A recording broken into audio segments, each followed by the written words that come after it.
Welcome to the Tech Egg. Don't get scrambled. Enjoy the video. You have the remote, batteries, and the Vizio on. Start now. First, put fresh batteries in your universal remote so transmission is strong, and turn the TV on to its home screen. Next, locate the remote's TV or mode button and the code list in its manual. If you don't have it, prepare to use the remote's auto search function. Hold the TV button until the indicator lights. This tells the remote you are entering pairing mode and prepares it to accept a code. Now enter the Vizio code if you have it. Press the numeric keys exactly as listed while the TV indicator remains lit. If no code, use the auto search.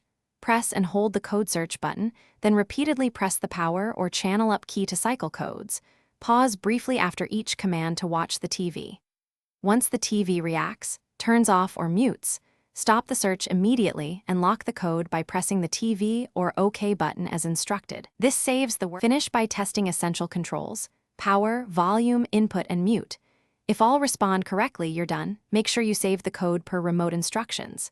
If some functions fail, repeat the code search and cycle through alternate codes for Vizio.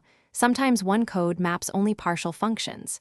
If behavior is erratic, reset the remote to factory and retry. This clears bad entries.